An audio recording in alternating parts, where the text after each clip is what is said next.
আমন্ত্রণ দীপ্ত সন্ধ্যার সংবাদে আপনাদের সাথে আছি আমি ইয়াসমিন সুমনা। শুরুতেই সংবাদ শিরোনাম।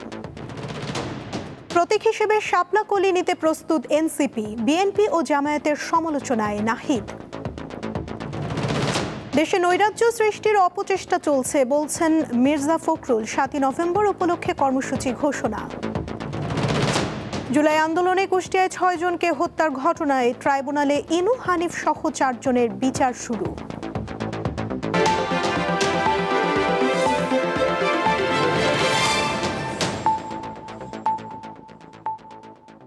এবারে বিস্তারিত। জাতীয় নাগরিক পার্টি এনসিপি প্রতীক হিসেবে শাপলা কলি নিতে প্রস্তুত বলে জানিয়েছেন দলটির মুখ্য সমন্বয়ক নাসির উদ্দিন পাটোয়ারি। বিকেলে আগরগাঁও নির্বাচন ভবনে কমিশনের সাথে বৈঠক শেষে তিনি একথা জানান। পাটোয়ারি বলেন, আপাতত এনসিপি কারোর সঙ্গে জোটে যাওয়ার চিন্তা করছে না, তবে বিএনপি চাঁদাবাজি, সন্ত্রাসীর পথ এবং জামায়াতে ইসলামী ধর্মীয় ফ্যাসিবাদ থেকে বের হলে জোটের বিষয়ে ভেবে দেখবে এনসিপি। তিনি আরও বলেন, গণভোট নিয়ে দুই দলের দ্বন্দ্বে নির্বাচন পিছিয়ে যাওয়ার শঙ্কা রয়েছে, তবে গণভোটের সময় নিয়ে এনসিপির কোনো বিরোধিতা নেই। রাজনৈতিক দুই দলকে এ বিষয়ে সমস্যা সমাধানের আহ্বান জানিয়ে তিনি বলেন, নির্বাচনে 300 আসনে প্রার্থী দেবে এনসিপি। দেশের যে কোনো প্রান্তের মানুষকে নির্বাচনে প্রার্থী হওয়ার আহ্বানও জানান তিনি। জুলাই সনদ ও জাতীয় ঐক্যমত্য কমিশনের সংস্কার ভেস্তে দিতে চায় বিএনপি, আর নির্বাচন পেছানোর চেষ্টায় রয়েছে জামায়াতে ইসলামী, এমনটি বলেছেন জাতীয় নাগরিক পার্টি এনসিপির আহ্বায়ক নাহিদ ইসলাম। রোববার দুপুরে রাজধানীতে দলটির কার্যালয়ে সংবাদ সম্মেলনে তিনি এসব কথা বলেন। নাহিদ ইসলাম বলেন, রাষ্ট্র সংস্কার, জাতীয় নির্বাচন ও গণভোট সহ বিভিন্ন বিষয়ে দেশে রাজনৈতিক অনৈক্য সৃষ্টি হয়েছে। এজন্য বিএনপি ও জামায়াতে ইসলামীকে সমানভাবে দোষারোপ করেন নাহিদ ইসলাম। বলেন, একটি বড় রাজনৈতিক দল সংস্কারকে ভেস্তে দিচ্ছে, আর আরেকটি দল নির্বাচন পেছানোর চেষ্টা করছে। সংস্কারের বিপক্ষে কোনো দলের সঙ্গে জোটে যাওয়া সম্ভব নয় বলেও জানান তিনি। নাহিদ ইসলাম আরও বলেন, জুলাই সনদ আদেশ অবশ্যই প্রধান উপদেষ্টা ডক্টর মোহাম্মদ ইউনূসকেই জারি করতে হবে।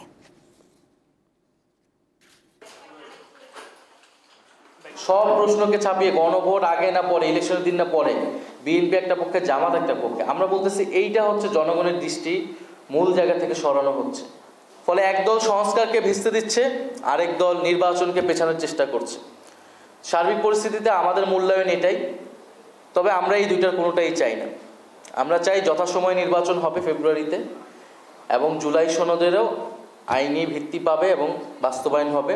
তবে জুলাই সনদ অবশ্যই এবং অবশ্যই ডক্টর মোহাম্মদ ইউনূসকে জারি করতে হবে। যদি সংস্কারের পক্ষে কেউ না থাকে, তাহলে তাদের সাথে আমাদের জোটে যাওয়া সম্ভব নয়।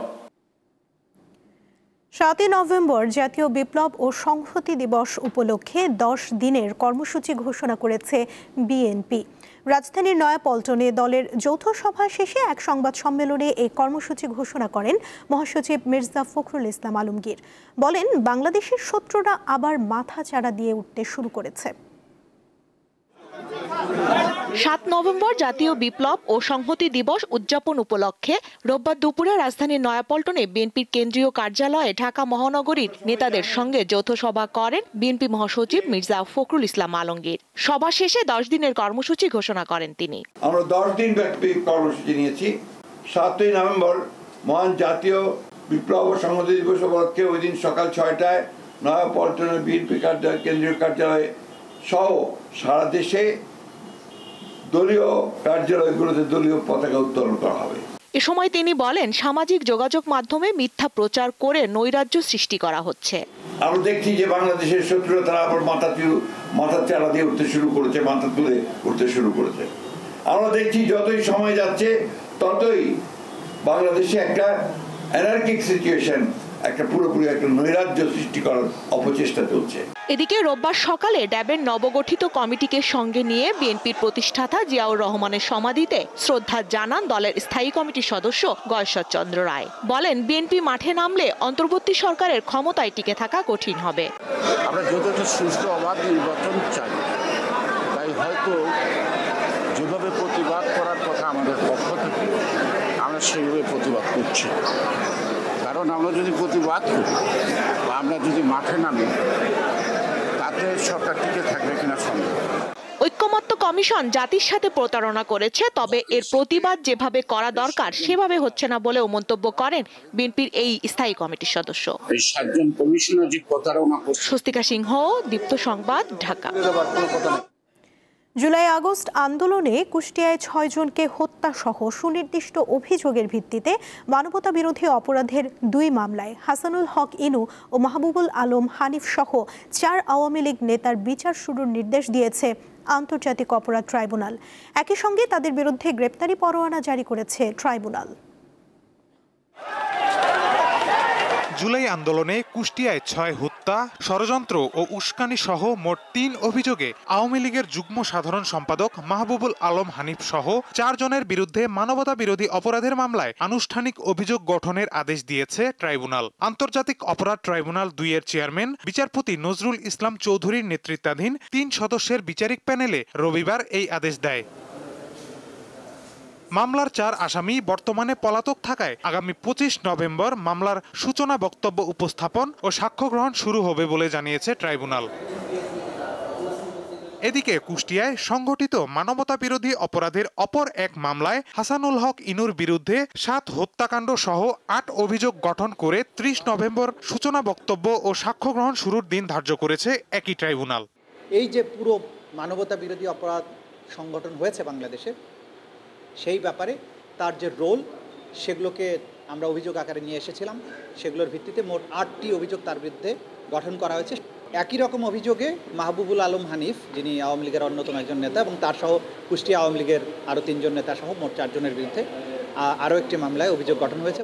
এ সময় ইনু নিজেকে নির্দোষ দাবি করে খালাস চাইলেও তা ট্রাইব্যুনাল আমলে নেয়নি বলে জানান আসামি পক্ষের আইনজীবী। জোর গলায় বলেছেন যে উনি সম্পূর্ণরূপে নির্দোষ। উনি বলছেন মামলাটি উদ্দেশ্য প্রণোদিত এবং রাজনৈতিক আক্রোশের উনি শিকার, যেখানে সরকার নিজেই বলেছে অনেক গায়েবী মামলা হয়েছে।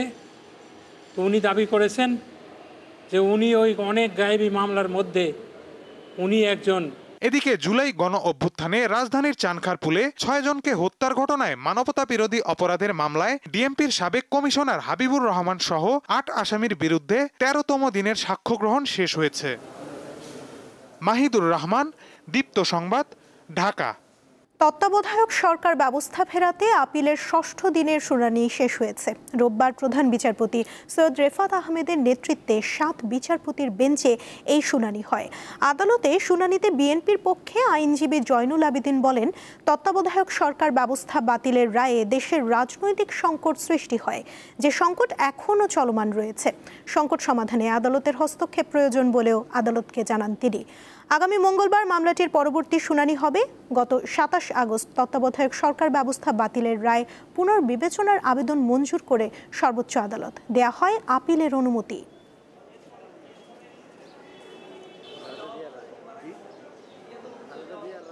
বাংলাদেশের সাবেক প্রধান বিচারপতি খায়রুল হক দেশের সর্বোচ্চ আদালতকে ব্যবহার করেছেন রাজনৈতিক উদ্দেশ্য প্রণোদিতভাবে, এবং আজকে ভোট নিয়ে যে অনিশ্চয়তা, সব কিছুর মূলে হচ্ছে খায়রুল হক। কাজেই আমরা বলেছি যে খায়রুল হকের এই জাজমেন্ট কোনো অবস্থাতেই থাকতে পারে না। নির্বাচনের কারণে আগামী বছর বিশ্ব ইজতেমা রোজার ঈদের পর অনুষ্ঠিত হবে বলে জানিয়েছেন ধর্ম উপদেষ্টা আফম খালিদ হোসেন। এটা বসে সিদ্ধান্ত নিতে হবে, তবে ইলেকশনের আগে হচ্ছে না। ইলেকশনের পরে সুবিধাজনক সময়ে তারিখ নির্ধারিত হবে না, সময় ঠিক নাই, তবে নির্বাচনের আগে হচ্ছে না। ইজতেমাটা উভয় গ্রুপের ইজতেমা নির্বাচনের পরেই অনুষ্ঠিত হবে। ঠাকুরগাঁওয়ে এবছর আমনের ফলন বেশ ভালো হয়েছে। কষ্টার্জিত ধান ঘরে তুলছেন চাষিরা, কিন্তু উৎপাদন খরচ অনুযায়ী ন্যায্য দাম মিলছে না বলে জানান তারা। ঠাকুরগাঁওয়ের বিস্তীর্ণ মাঠ জুড়ে এখন সোনালী ফসলের ঢেউ। রোদে ঝকমক করছে পাকা ধান। কষ্টের ফসল ঘরে তোলার আনন্দে ব্যস্ত সময় পার করছেন চাষিরা। ফলন প্রত্যাশামতো হলেও দাম নিয়ে অসন্তুষ্ট তারা। আমাদের ধান এবার অনেক ভালো হয়েছে। আমাদের ফলন হিসাবে আমরা মোটামুটি 30 থেকে 35 মণ ফলন পাচ্ছি। কিন্তু বিঘায় ধানের দাম কম, চালের দাম বেশি, ধানের মাটির দাম বেশি, সারের দাম বেশি। ধান করতেছি ধরেন যে বিঘায় আমরা 30 থেকে 35 মণ ধান পাচ্ছি, কিন্তু দামটা পাচ্ছি না। কৃষকরা বলছেন 1 বিঘা জমিতে এবার 30 থেকে 35 মণ ধান হয়েছে। খরচ পড়েছে 30 থেকে 35 হাজার টাকা, কিন্তু 2 মণের 1 বস্তা ধান বিক্রি হচ্ছে 2200 থেকে 2400 টাকায়। এতে লাভ তেমন থাকে না। এক জারকিন বীজ দিলে মনে করেন যে 30 টাকা লাগে। এভাবে আমরা খরচাপাতি করে দেখছি যে 30,000 টাকা খরচা লেবার সহ আর কি। 3000 প্লাস যদি ধানের বস্তা যদি আসতো তাহলে আমরা কৃষকরা কিছু লাভবান হইতাম। বর্তমানে ধানের দাম কিছুটা কম। সরকার দাম নির্ধারণ করলে কিছুটা বাড়বে বলে জানান এই কৃষি কর্মকর্তা। আমরা আশা করি যে সরকার নির্ধারিত যে মূল্য সেটা যখন নির্ধারণ হয়ে যাবে তখন ধানের মূল্যটা স্বাভাবিক হয়ে আসবে। কৃষি অধিদপ্তরের তথ্য মতে ঠাকুরগাঁওয়ে এবার 1,37,000 হেক্টর জমিতে আমন ধানের আবাদ হয়েছে। উৎপাদন লক্ষ্যমাত্রা ধরা হয়েছে 4,88,000 মেট্রিক টন চাল। সাদিয়া চৌধুরী, দীপ্ত, বার্তা কক্ষ। আন্তর্জাতিক প্রসঙ্গ। চলতি সপ্তাহে হামাস গাজা থেকে যে 3 জনের মরদেহ ইসরায়েলের কাছে হস্তান্তর করেছে তা কোনো জিম্মির নয় বলে নিশ্চিত করেছে ইসরায়েল। শুক্রবার রাতে ফেরত পাওয়া 3টি মরদেহ পরীক্ষা করে দেখা গেছে এগুলোর কোনোটি অপহৃত জিম্মিদের নয়। 10 অক্টোবর থেকে এ পর্যন্ত 17 জিম্মির মরদেহ ফেরত দিয়েছে হামাস। তবে চুক্তি অনুযায়ী বাকি 11 জনের মরদেহ ফেরত প্রক্রিয়া খুব ধীর গতিতে চলছে। এছাড়া যুদ্ধবিরতির পর থেকে ইসরায়েল মোট 225 ফিলিস্তিনির মরদেহ ফেরত দিয়েছে। অন্যদিকে যুদ্ধবিরতির শর্ত ভেঙে গাজার অব্যাহত হামলা চালাচ্ছে ইসরায়েলি বাহিনী। শনিবার হামলায় অন্তত 5 জন ফিলিস্তিনি নিহত হয়েছেন। গাজার স্বাস্থ্য মন্ত্রণালয়ের হিসেবে 10 অক্টোবরের পর থেকে ইসরায়েলি হামলায় অন্তত 226 ফিলিস্তিনি নিহত এবং প্রায় 600 মানুষ আহত হয়েছেন। তাই যুদ্ধবিরতির মধ্যেও ইসরায়েলের পূর্ণ মাত্রায় বোমা বর্ষণের আশঙ্কা করছেন গাজাবাসী। যুক্তরাজ্যে একটি যাত্রীবাহী ট্রেনে ছুরি হামলায় 10 জন আহত হয়েছেন। স্থানীয় সময় শনিবার সন্ধ্যায় ক্যামব্রিজশায়ার শহরের হান্টিংটন স্টেশনের কাছে এই হামলা হয়। ডংস্টার শহর থেকে লন্ডনের কিংস ক্রস যাচ্ছিল ট্রেনটি। যাত্রা শুরুর 1 ঘন্টা পর ছুরি হামলার ঘটনা ঘটে। আহতদের মধ্যে 9 জনের অবস্থা গুরুতর। পুলিশ ট্রেনে তাৎক্ষণিক তল্লাশি চালিয়ে হামলার অভিযোগে 2 ব্যক্তিকে গ্রেফতার করেছে, তবে তাদের পরিচয় প্রকাশ করা হয়নি। ক্যারিবীয় সাগরে নৌযানে আবারও হামলা চালিয়েছে যুক্তরাষ্ট্রের সামরিক বাহিনী। এতে নৌযানে থাকা অন্তত 3 জন নিহত হয়েছেন বলে জানিয়েছে সংবাদ মাধ্যম আল জাজিরা। শনিবার রাতে হামলার তথ্য নিশ্চিত করে সামাজিক যোগাযোগ মাধ্যম এক্সে পোস্ট দেন যুক্তরাষ্ট্রের প্রতিরক্ষা মন্ত্রী পিট হেগসেথ। পোস্টে তিনি জানান, প্রেসিডেন্ট ডোনাল্ড ট্রাম্পের নির্দেশে এই অভিযান পরিচালিত হয়েছে এবং অভিযানের অংশ হিসেবে নৌযানে হামলা চালানো হয়। তিনি বলেন, গোয়েন্দা তথ্যের ভিত্তিতে ওই নৌযানটি অবৈধ মাদক চোরাচালানে জড়িত বলে শনাক্ত করা হয়। হামলায় কোনো মার্কিন সেনার ক্ষয়ক্ষতি হয়নি বলেও জানান পিট হেগসেথ। ওয়াশিংটনের দাবি, সাম্প্রতিক মাসগুলোতে ক্যারিবীয় অঞ্চলে মাদক চোরাচালান ও সংশ্লিষ্ট সন্ত্রাসী কর্মকাণ্ড প্রতিরোধে যুক্তরাষ্ট্রের সামরিক অভিযান জোরদার করা হয়েছে। গেল সেপ্টেম্বর থেকে ক্যারিবীয় সাগরে মাদক বহনকারী নৌযানগুলোর বিরুদ্ধে 10টি হামলা চালিয়েছে ট্রাম্প প্রশাসন। এতে কমপক্ষে 43 জনের প্রাণহানি ঘটেছে। দীপ্ত সন্ধ্যার সংবাদ শেষ করার আগে শিরোনামগুলো জানিয়ে দিচ্ছি আরও একবার। প্রতীক হিসেবে শাপলা কলি নিতে প্রস্তুত এনসিপি, বিএনপি ও জামায়াতের সমালোচনায় নাহিদ।